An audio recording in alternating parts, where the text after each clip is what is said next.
কিন্তু মৃত্যুর আগ মুহূর্তে তওবা করেছিলেন। ফেরাউন যখন পানির মধ্যে নিমজ্জিত হয়েছিলেন তখন আল্লাহ তাআলার কাছে সূরা ইউনূসের 90 নম্বর আয়াত আল্লাহ তাআলা ঘোষণা করে দিয়েছিলেন।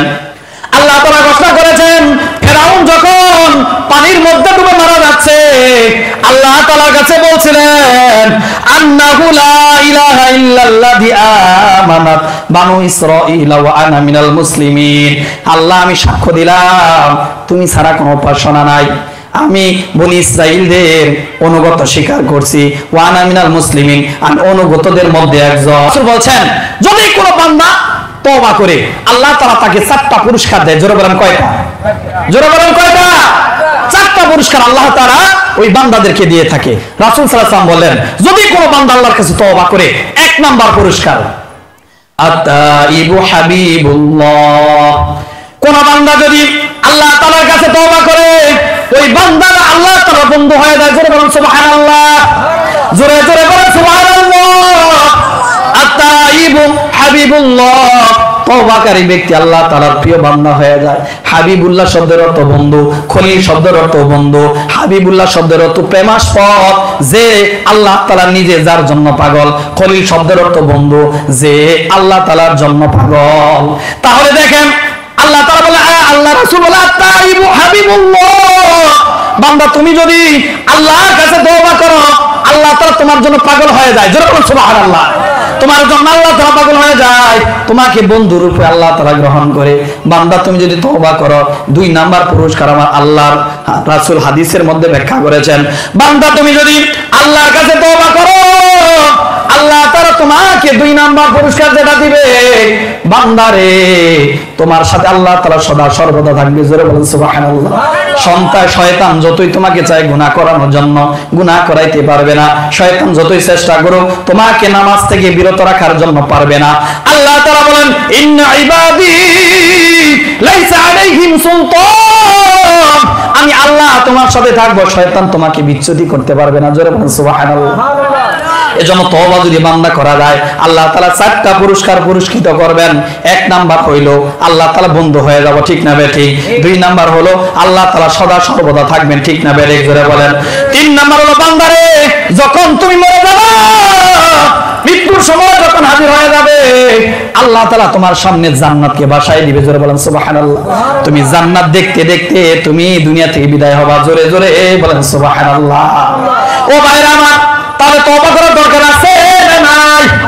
ও ভাইরা আমার তওবার সুযোগ কিন্তু মৃত্যুর আগ পর্যন্ত, কিন্তু যখন মৃত্যুর আলামতটা প্রকাশ পেয়ে যাবে তখন কিন্তু আল্লাহ তাআলা তওবা কবুল করবে না, তখন কিন্তু তওবা কবুল হবে না।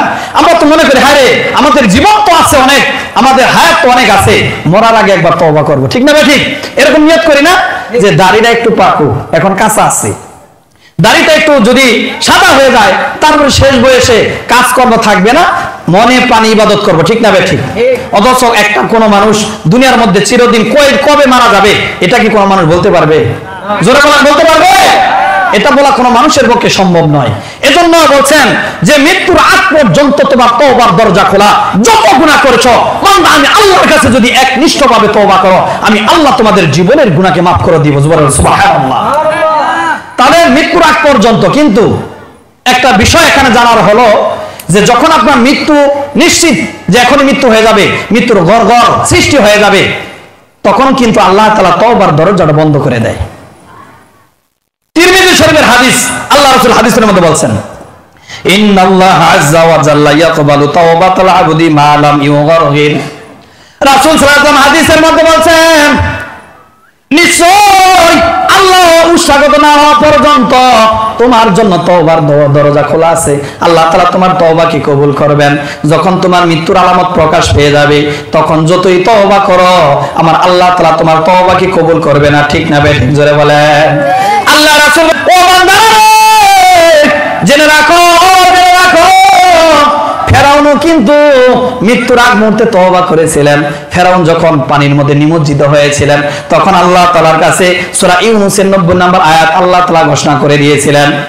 আল্লাহ তাআলা ঘোষণা করেছেন ফেরাউন যখন পানির মধ্যে ডুবে মারা যাচ্ছে আল্লাহ তাআলার কাছে বলছিলেন আন্নাহু লা ইলাহা ইল্লাল্লাযী আমানাত বানু ইসরাঈল ওয়া আনা মিনাল মুসলিমিন। আল্লাহ আমি সাক্ষ্য দিলাম তুমি ছাড়া কোনো উপাসনা নাই, আমি বনি ইসরাইলদের অনুগত স্বীকার করছি। ওয়া আনা মিনাল মুসলিমিন, আমি অনুগতদের মধ্যে একজন। কে বলেছিল বলেন তো কথাটা? ফেরাউন বলেছিল যে আল্লাহ আমি বিশ্বাস করে নিলাম, আমি তো এখন মরে যাচ্ছি, আল্লাহ তুমি ছাড়া কোনো উপাসনা নাই, আল্লাহ তুমি আমাকে মাফ করে দাও, আমি বনি ইসরাইল যে পথে চলেছে সেই পথে আমি চলবো, আমি অনুগতদের একজন। এই কথা বলেছিল কখন? যখন মরে যাবে। ভালো করে ঘটনা শুনেন, যখন মরে যাবে। আল্লাহ তাআলা সূরা ইউনূসের 91 নম্বর আয়াতের মধ্যে তারপরে তাকে এই তার কথার জবাবটা আল্লাহ তাআলা দিয়ে দিয়েছেন। আল্লাহ তাআলা বলেন, আল-আনা ওয়া ক্বাদ আসাইতা ক্বাবলু ওয়া কুনতা মিনাল মুফসিদিন। আল্লাহ তাআলা ফেরাউনকে বলেছিলেন, ও ফেরাউন তুমি যখন দুনিয়ার মধ্যে বেঁচে ছিলা তখন বড়ই অহংকার দেখিয়েছ, এখন মৃত্যুর সময় এসেছে, এখন তওবা করার জন্য বলো, এখন তওবার কথা বলো।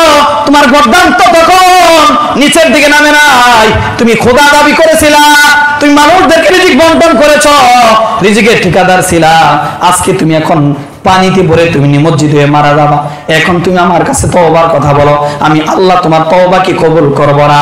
ও বান্দারা রে, মৃত্যুর আগ মুহূর্ত পর্যন্ত আল্লাহ তাআলা বান্দার তওবা কবুল করে, ঠিক না বেঠিক করে বলেন? যখন মৃত্যুর আলামতটা প্রকাশ পেয়ে যাবে, আল্লাহর কসম করে বলি, তখন কিন্তু আমার আল্লাহ তওবা কবুল করবেন না, ঠিক না বেঠিক করে বলেন? বলেন দেখি ভাই, মৃত্যুর যখন আলামত প্রকাশ পেয়ে যাবে যে এখনই আমার নিশ্চিত মৃত্যু, তখন কি আল্লাহ তাআলা আপনার তওবা কবুল করবে? আল্লাহ তাআলা এর জন্য বলে দিয়েছেন, বান্দারা তোমরা মৃত্যু হওয়ার আগে, মৃত্যুর আলামত প্রকাশ পাওয়ার আগে আমি আল্লাহর কাছে একনিষ্ঠভাবে তওবা করো, আমি আল্লাহ তোমাদের তওবাকে কবুল করে নিয়ে তোমাদের জীবনের গুনাহ আমি মাফ করে দিব। জোরে বলেন সুবহানাল্লাহ।